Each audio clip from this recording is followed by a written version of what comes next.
Hey everyone, it's Danielle Taylor with Keller Williams Realty here on the beautiful Outer Banks.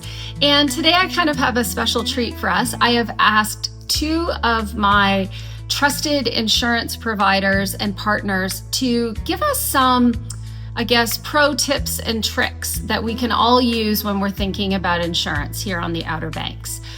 Jennifer Dixon with Goosehead Insurance and Tanya Parrish with Parrish Insurance are going to give us some really great information that we can use. So let's go ahead and hear from them. Hi Danielle, it's me, Jennifer Dixon with Goosehead Insurance here in Southern Shores.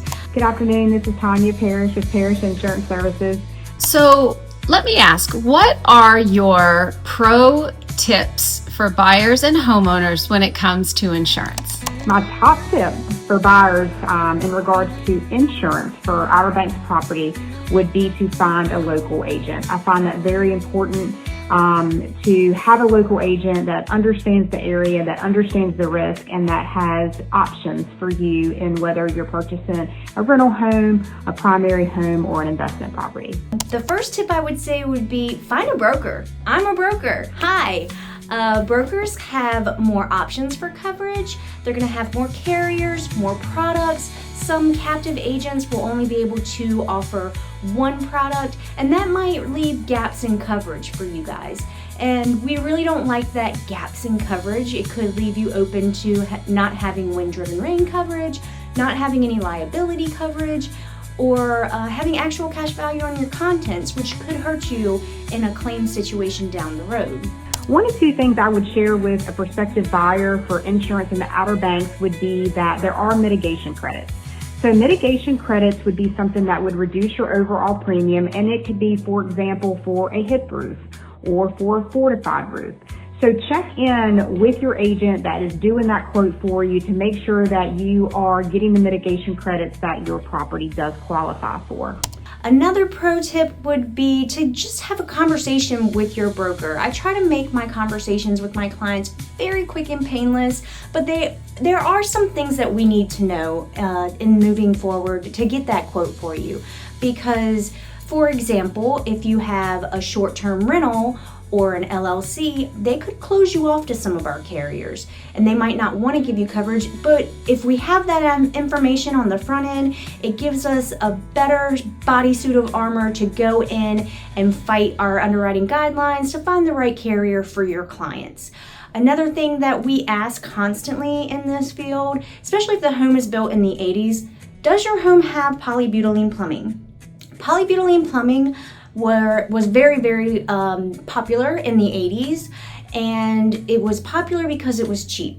And moving on down the road, they found out there's a lot of issues. There was actually a class action lawsuit with that type of plumbing because it wasn't holding up to the sands of time, and they often broke. So our carriers look at it and they don't care on that post-closing inspection that you're gonna have. Post-closing inspection? Huh? The insurance company is going to come in and inspect, and if they see that plumbing, they're going to issue a notice of cancellation right out the gates. We really need to know about that because we don't like those upsets when we think we've crossed the finish line, right? Another thing I think is important for buyers to know is that there are options. I have received several phone calls from clients, approaching closing day, and they've been referred to me to find an option for them, but they were told from maybe their agent in their home state or an agent in another county in North Carolina or in another state that they just didn't have options for coverage. And maybe that's because the property's proximity to the water or because it's in one of the, coastal counties of North Carolina, but there are options, and there are competitive options that local agents here can discuss with you, can quote with you. So just know that there are options for insurance in the Outer Banks. We also need to know a little bit of demographic information about our clients because we do pull insurance scores. Insurance score? Wait, what? It is not a credit score, and it doesn't impact your credit score, but we do look at things like, do you have prior claims history? Were you carrying a good amount of liability coverage? Were you shopping your insurance quite often? That can impact your insurance score. So these are all things that we take into account with some of our carriers when we're going into quote.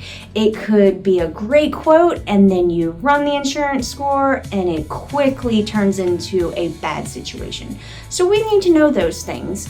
Lastly, I would say you don't like your premiums, and that's okay. Nobody wants to pay out of pocket for the what if.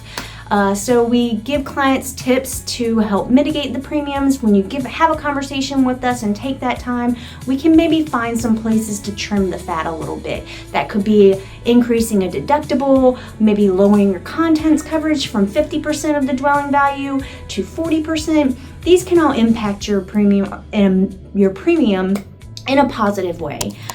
Thanks so much to both Jennifer Dixon and Tanya Parrish for all of these great tips and so many ahas. I think we got a lot of good information. Similar to real estate, I think what both of these wonderful women highlighted is that working with a local professional early in the process is key. Just like your real estate partner, make sure you've got a trusted insurance partner. So make sure you start early and make sure you engage local. Hope you have a great day. There's no better living than sandbar living.